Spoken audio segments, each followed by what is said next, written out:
안녕하세요. 오늘도 사연살롱을 찾아주셔서 감사합니다. 저는 35, 업사이클 패브릭 브랜드를 운영하고 있는 사람입니다. 말이 저렇게 장황해서 그렇지 오래된 면 소재를 수거해서 재활용해서 가방이나 앞치마 등으로 만드는 작업을 하는 브랜드예요. 지금은 입소문을 타 자리를 잡고 안정적으로 수익을 창출하고 있지만 창업 초반엔 하루가 멀다 하고 울었어요. 창업이라는 게 정말 생각보다 쉽지 않았고 처음에는 1인 기업으로 시작하다 보니 외롭기도 많이 외로웠죠. 그때 누가 그러더군요.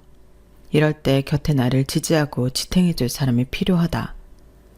일에 집중하는 것도 좋지만 혼자보다는 둘이 함께 걸어가는 게 인생의 진짜 시작이라고요. 지금 와서는 아무 의미도 없는 말이지만 그때는 그 말을 참 진지하게 들었던 것 같아요. 그만큼 제 곁에 누군가가 필요했다는 뜻이겠죠. 하지만 가장 힘들 때 만나 저를 지탱하는 줄 알았던 사람이 사실은 제게 기대기만 하려는 사람이라는 걸 알았을 때의 충격은 말로 표현할 수 없을 정도로 참담하더군요. 그 사람을 처음 만난 건 지인의 소개로 나간 한 저녁자리였어요. 창업 준비로 한참 눈코 뜰 새 없이 바쁠 때였고 마음의 여유라고는 조금도 없었어요. 이 형 정말 좋은 사람이에요. 둘이 잘해봤으면 좋겠는데. 당시엔 새로운 사람을 만나는 일 자체가 너무 피곤했던지라 별로 관심이 안 갔어요. 그래서 처음 보는 그 사람을 많이 신경 써주지 못한 채 제 이야기만 잔뜩 늘어났던 것 같아요. 계속 그렇게 관심 없는 채로 뒀어야 했는데 어느 시점부터 제 이야기를 무뚝뚝하게 들어주는 그 사람이 눈에 들어오기 시작하더라고요. 맞장구도 잘 쳐주고 한술 더 떠서 공감해주는 모습에 미안한 마음이 들면서도 고맙더라고요.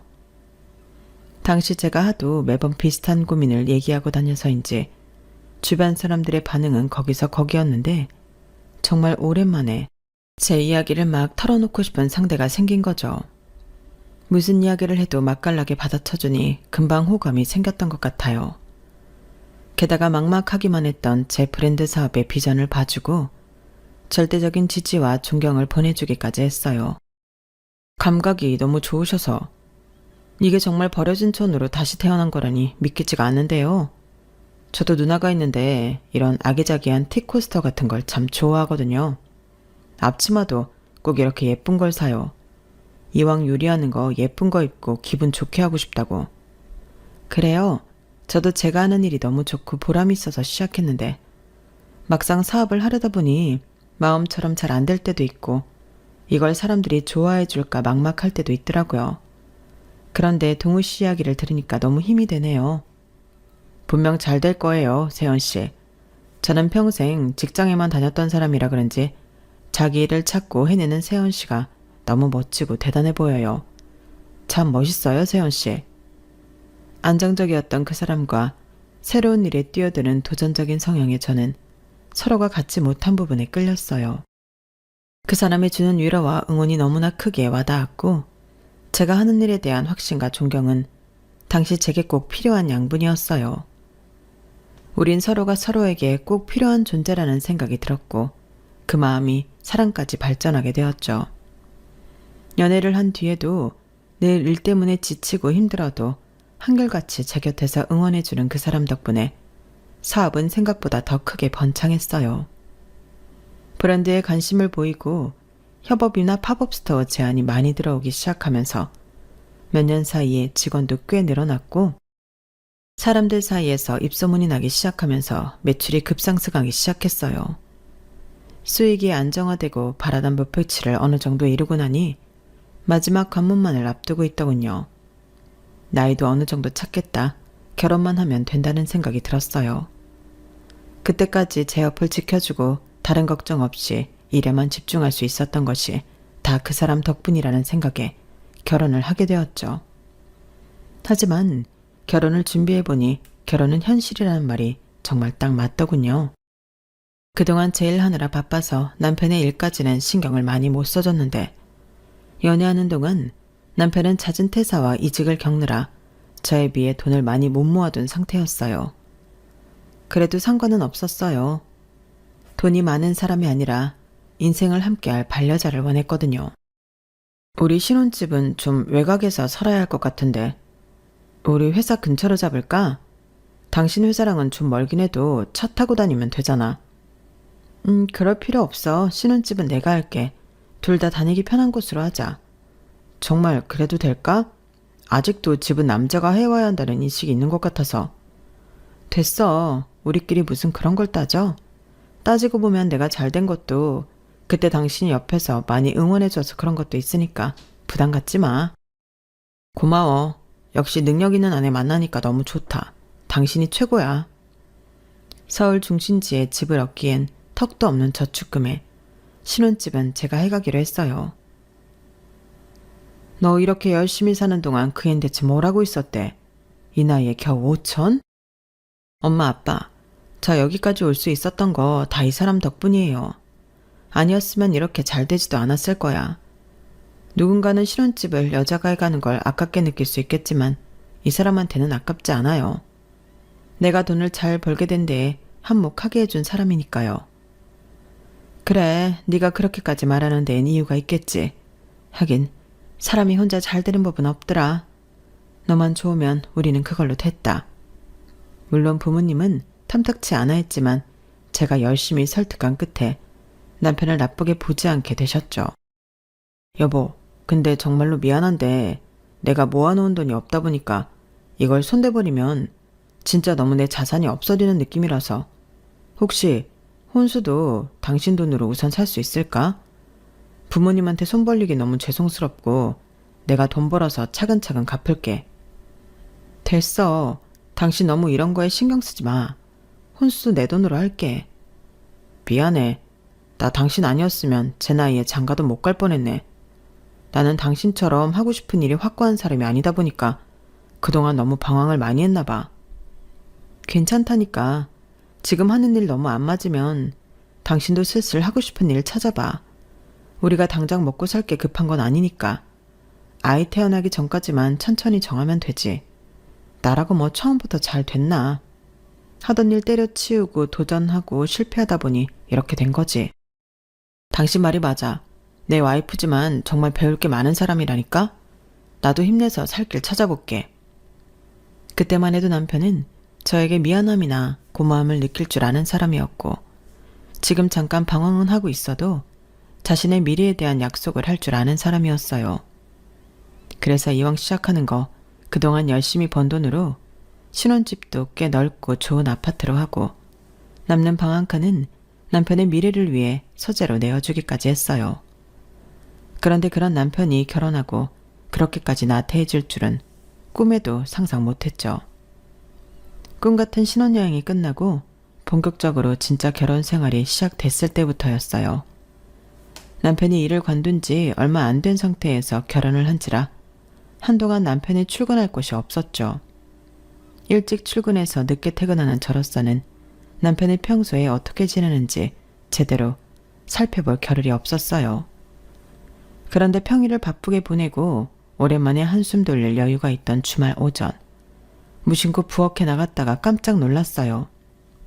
잔뜩 쌓여있는 배달음식 쓰레기에 음식물이 딱딱하게 굳어있는 접시들까지. 너무 어이가 없어서 꿈을 꾸고 있나 싶더라고요.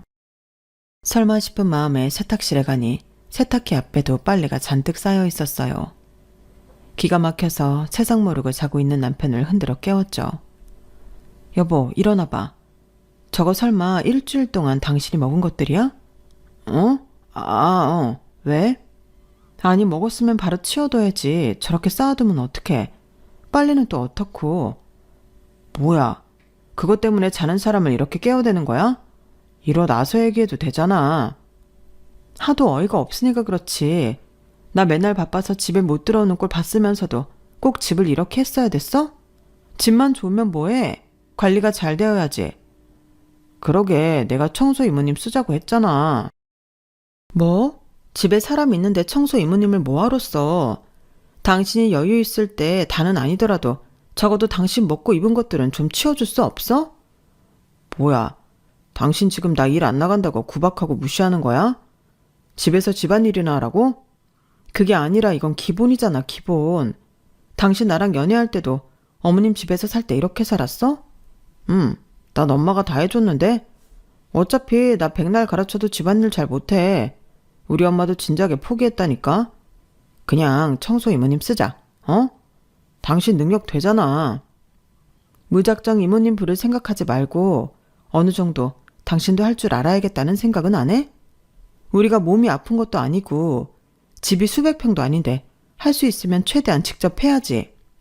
그니까 직접 할 수 있으면 좋은데 당신은 맨날 일하러 나가 있잖아. 그럼 직접 할 수 있는 사람이 누군데? 나밖에 없잖아. 나보고 집안일이나 하고 기다리라는 거잖아. 제가 바란 건 그저 본인이 먹고 쓴 접시, 설거지, 이분업 빨래 같은 아주 기본적인 것들 뿐이었는데도 남편은 자격지심 때문인지 역정을 내더군요. 더 이상 말해봤자 말이 통하지 않을 것 같았고 남편에게 혹시 이직을 준비하면서 약간 우울증 같은 것이 생겼나 싶어서 싸움은 그쯤에서 관뒀어요. 얼마 없는 푹 쉬는 날, 그날은 하루 종일 집안일에 투자해야 했죠. 그런 제 모습을 보면서도 남편은 조금도 거들 생각을 안 하더군요. 그때 처음으로 느꼈어요. 나와 연애하던 모습이 남편의 전부는 아닐 수도 있겠다는 사실을요. 남편은 그렇게 한동안을 집에서 뭐 하는지도 모르겠는 채로 지냈어요.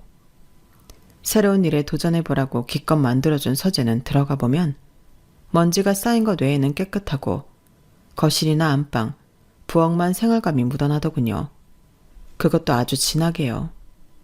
퇴근하고 집에 돌아오면 어지러져 있는 집을 보면서 내가 결혼을 한 건지 낳지도 않은 큰아들을 키우고 있는 건지 헷갈릴 지경이었지만 저에게도 힘든 시절이 있었듯 남편에게도 지금이 인생에서 가장 힘든 시기가 아닐까 싶은 생각에 꾹 참았어요. 힘들 때 옆에서 도와줬던 사람이기에 저도 응원하는 의미에서 남편을 믿고 기다려보기로 했죠. 하지만 남편은 나아질 기미가 안 보였어요. 그래서 생각해낸 게 제 회사에 들어오게 하는 거였죠. 일을 좀 하다 보면 남편도 달라지지 않을까 하는 기대였어요. 여보, 일이 잘 안 구해지는 거면 구할 때까지 우리 회사에서 일해볼래? 정말? 나 잘할 수 있어. 일 시켜만 줘. 당신 일 구할 때까지만 같이 일해보자. 개인적으로 남편과 쭉 제 회사에서 일할 생각은 없었기에 남편이 자기 일을 찾아갈 때까지만 일하게 하고 싶은 마음이었지만 남편은 그럴 생각이 없어 보였어요. 여보, 당신 회사에서 일하니까 너무 재밌는 거 있지? 당신이 와이프인 거 알면 얼마나 놀랄까? 그래도 그런 거 이야기하고 다니지 마. 괜히 좀 그렇잖아. 언젠간 알게 될 텐데 뭐. 그리고 몇 명은 벌써 눈치챘는지 얼마 전부터 나한테 갑자기 잘해주기 시작하더라. 전에 있던 회사에 비하면 잘릴 걱정도 없고 여기가 나한텐 천국이야, 천국.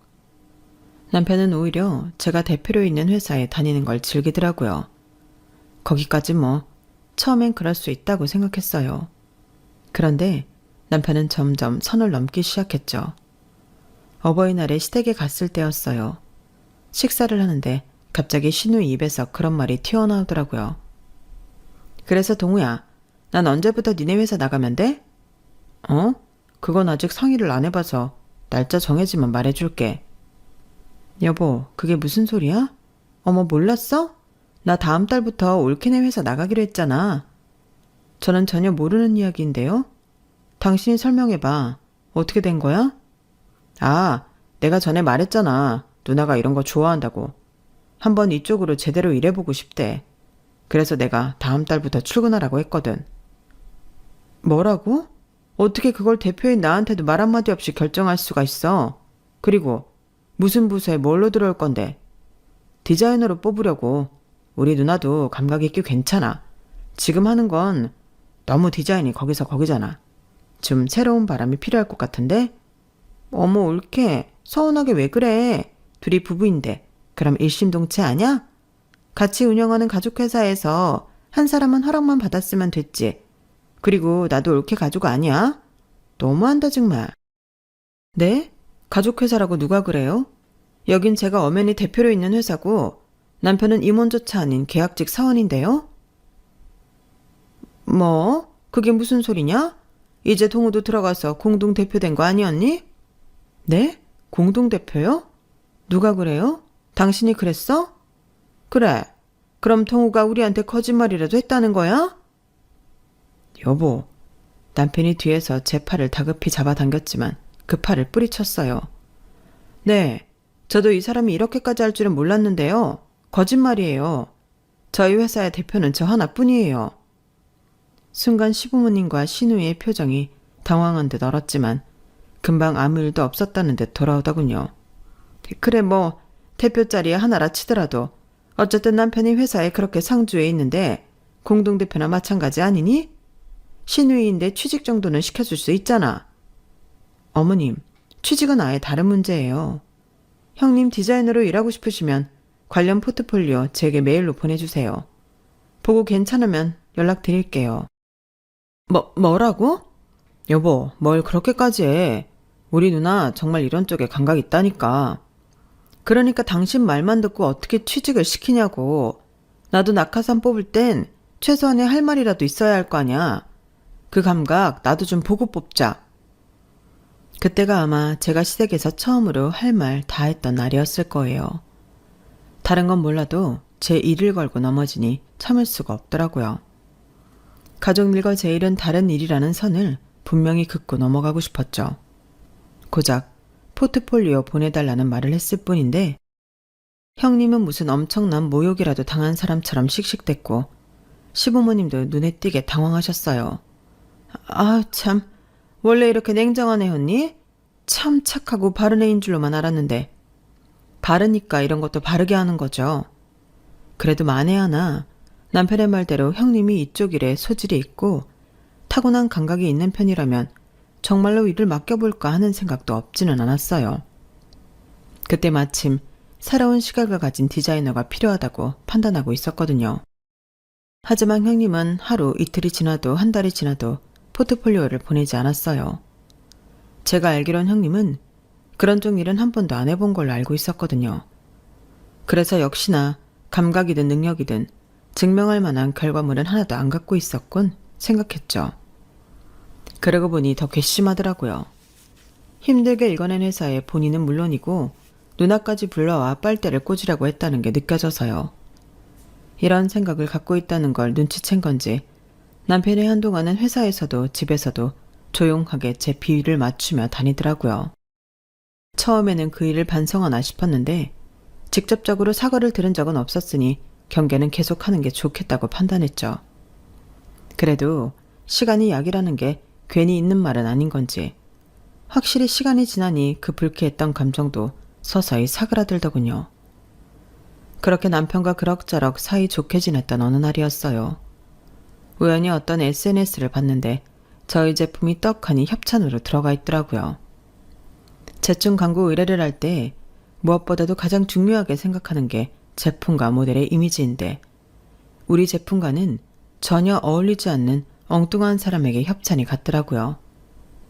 주 타겟층이 10, 20대였던 유명 색조 화장품 브랜드와 콜라보를 한 파우치 제품이었어요. 소녀들이 갖고 싶어 할 만한 색감과 디자인으로 업사이클링한 파우치라서 SNS 협찬 광고를 돌리니 꽤 반응이 좋았죠.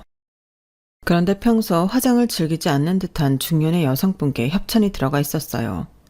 하나하나 다 살펴보고 컨펌을 하는 저로서는 너무나 황당하고 어이가 없었어요. 당장 담당자를 통해 어떻게 된 건지 알아봐 달라고 했고 전해 들은 소식은 충격적이었어요. 그게 기획팀 과장님께서 이 사람한테 꼭 협찬을 하나 하라고 신신당부를 하셔서 어쩔 수가 없었습니다. 뭐라고요? 알고 보니 남편이 마케팅 부서에 그 사람을 적극 추천한 모양이더군요.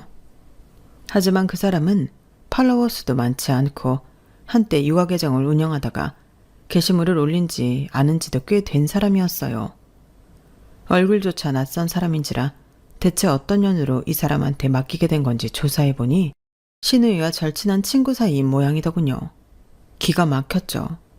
화가 나는 걸 꾹 참고 퇴근을 했는데 집에 도착한 남편이 하는 말에 결국 뚜껑이 열리고 말았어요. 여보, 있잖아. 나 직급 좀 올려주면 안 돼? 이제 회사 사람들이 다 내가 당신 남편인 거 아는데 내 직급이 과장인 게 좀 민망해. 당신 말대로 대표까진 아니더라도 이젠 직급 좀 올려줬으면 좋겠는데? 당신이 우리 회사에서 하는 일이 뭐가 있다고 직급을 올려? 당신보다 일 많이 하고 아이디어 내서 매출 올린 다른 직원들만 해도 벌써 몇 명이나 떠오르는데, 당신 직급 올릴 거면 그 사람들 직급을 먼저 올려주는 게 회사에 더 이득 아닐까? 뭐? 당신 어떻게 서운하게 말을 그렇게 해? 내가 회사에 아무런 도움도 안 된다는 소리야? 모르는 분야여도 늘 새롭게 배우는 마음으로 성실하게 임하고 있어. 당신이 몰라서 그렇지. 아, 그래? 그렇게 모르는데 모델은 당신 마음대로 뽑아서 협찬을 해줬어? 뭐? 그걸 마케팅 과장이 얘기한 거야? 아니, 내 제품인데 내가 알아봤지. 난 그냥 마케팅 과장이 SNS 협찬 모델 찾길래 적당한 사람이 있어서 추천한 것뿐이야. 솔직히 언제까지 20, 30대만 노릴 건데 40, 50대 애 엄마들도 노려야 타겟층 확장이 되지. 그럼 그 패키지는 어떻게 할 건데? 완전 감성 자체를 젊게 만든 제품이야. 적어도 40, 50대한테 줄 거였으면 평소 화장을 하는 사람한테 줬어야지. 모든 게시물이 민낯에 색조 화장을 해본 적도 없는 사람한테 협찬을 주면 사람들이 퍽이나 관심 가지겠다. 이게 우리 일만이 아니라 화장품 브랜드랑 콜라보한 제품인데 그쪽 이미지도 생각해 줘야 할 거 아니야. 그리고 그 사람 형님 친구분이던데? 형님 부탁받아서 협찬 준 거잖아. 아니, 그래서 그런 게 아니라 정말 나는 타겟 확장도 신경 쓴 거라니까? 그니까 그걸 당신이 왜 신경 쓰냐고. 아, 내가 정말 당신 때문에 못 살아. 아니나 다를까 며칠 뒤 함께 협업을 했던 화장품 회사에서 바로 피드백이 날아오더라고요. 더 신중하게 모델을 검토해 보겠다고 사과하고 잘 넘겼지만 남편이 결국 일에 지장을 줬다는 게 정말 화가 나더라고요. 난 솔직히 당신이 이제 좀 다른 일을 알아봤으면 좋겠어. 우리 회사 일하고는 별로 안 맞는 것 같아. 이제 와서 내가 갈 데가 어딨다고 그런 소리를 해. 가만 보면 당신이 일할 때 참 냉정하다? 당신이 이 사업 시작할 때 내가 얼마나 응원해줬는데 당신이 나한테 이래도 되는 거야? 그날부터는 매일이 싸움이었어요. 솔직히 당장 잘라버릴 수도 있었지만 그게 마음처럼 쉽지만은 않더라고요. 회사 내에서 저와 남편이 부부 사이인 걸 다 아는 상황에서 해고를 해버리면 둘이 이혼을 했니 어쩌니 말들이 많아질 것 같고 남편에게 권고사직을 하자니 들을 사람도 아니었어요. 또 남편이 회사를 그만둔다고 한들 도저히 스스로 힘으로 일을 구할 것 같지가 않다는 생각이 들더라고요.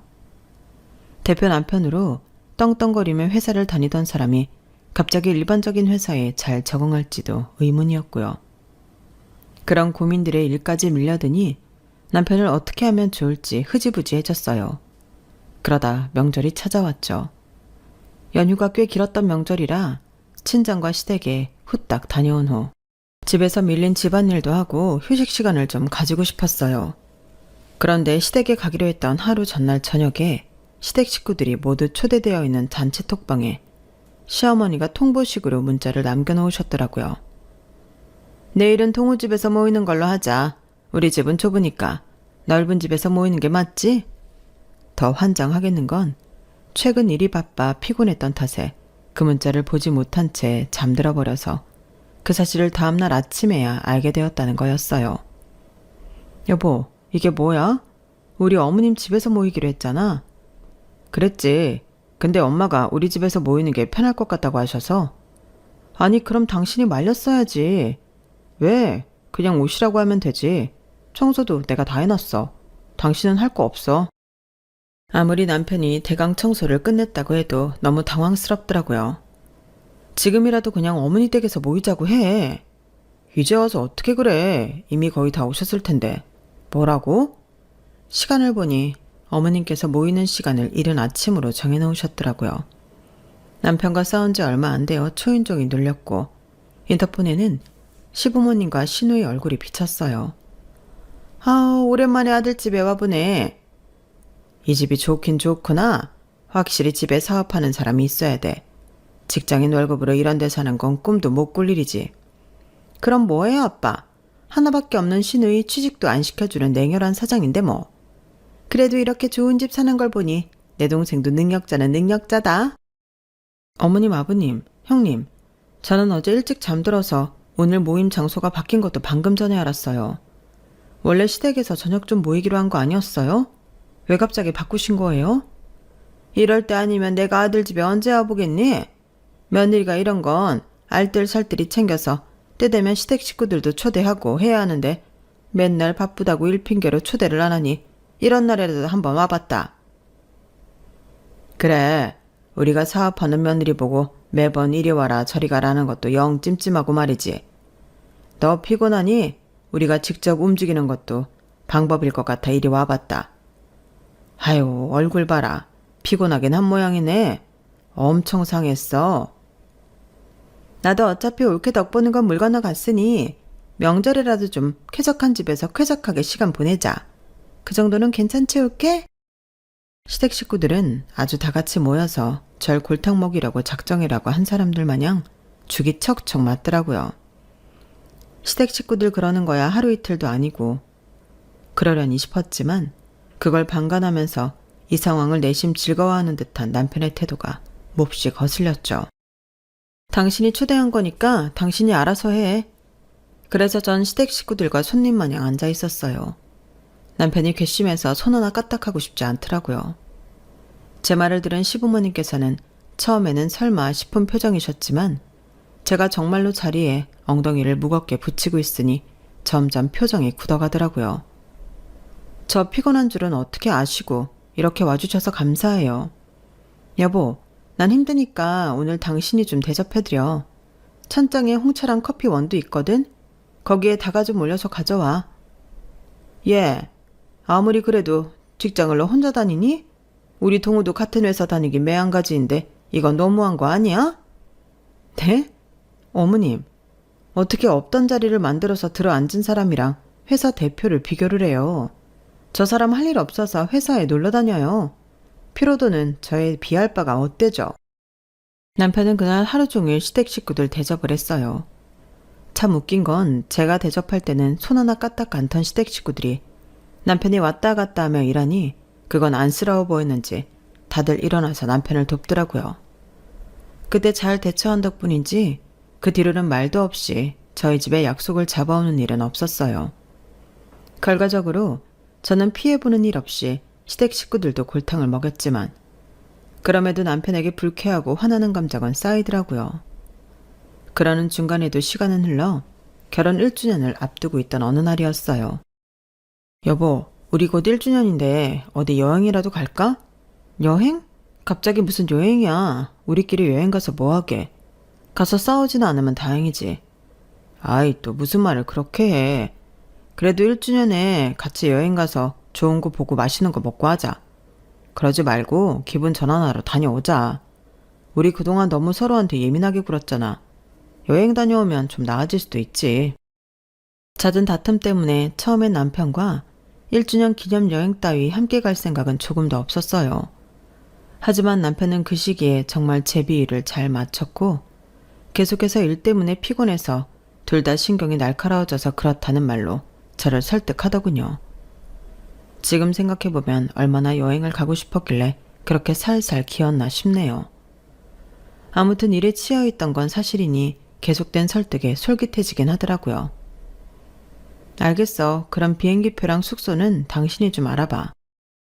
일 때문에 남편에게 카드를 맡겼고 남편은 며칠 열심히 찾아보더니 숙소와 항공권 결제를 하더군요. 어련히 알아서 했겠거니 싶어서 별로 터치를 안 했고 막상 여행 날짜가 다가오니 설레기까지 하더라고요. 남편이 여행지로 정한 곳은 이탈리아였어요. 신혼여행 때도 안 갔던 유럽을 가겠다고 생각하니 기대가 됐어요. 여행 일정 때문에 꽤 긴 휴가를 내놓은 터라 여행 몇 주 동안 정신이 없었어요. 집안일도 거의 이모님을 불러 맡겼고 여행 준비도 남편에게 다 맡겨버렸죠. 그게 제 불찰이었을까요? 여행 당일 정말 상상치도 못했던 황당한 일이 생겼어요. 여보 뭐해? 빨리 가자. 아유, 뭐가 그렇게 급해서 그래. 잠깐만 좀 기다려봐. 공항에 도착해 수속을 밟으러 가려는데 남편이 자꾸 꼭 누군가를 기다리는 것처럼 뒤를 돌아보면서 불안해 하더라고요. 처음엔 뭐지 싶었는데 몇 분 뒤 나타난 시부모님 때문에 정말이지 뒷목을 잡고 쓰러질 뻔했어요. 아, 내가 정말 아들 하나는 잘 키웠다니까. 내 평생 이 나이에 이탈리아를 가볼 거라고는 생각이나 했겠냐고. 그러니까 말이야.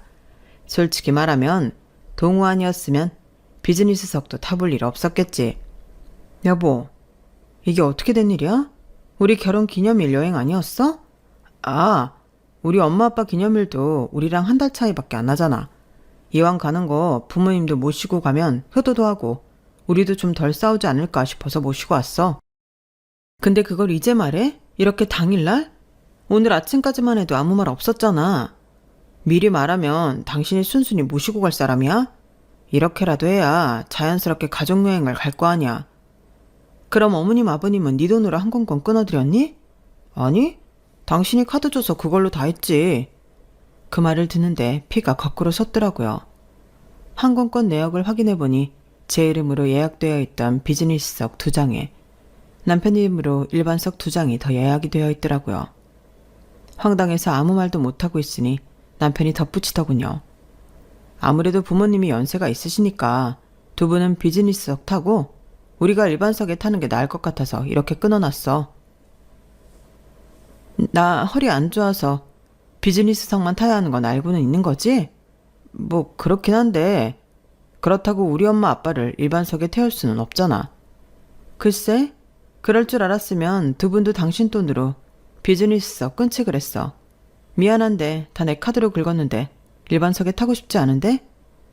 비즈니스로 한 장 더 있으니 나 말고 비즈니스로 타고 싶은 분은 누구로 할지 잘 상의해봐. 비즈니스석 2장, 일반석 2장으로 하면 당연히 시부모님을 태울 거라고 생각한 의도가 빤히 보여서 남편 의도대로 따라가 주긴 싫더라고요. 무엇보다 이번 여행의 경비는 전적으로 제가 된 거였어요. 가서는 남편이 준비한 돈으로 쓰기로 했다지만 항공권과 숙소 등 큰 돈이 들어가는 건 다 제 카드로 해놓은 상태였죠.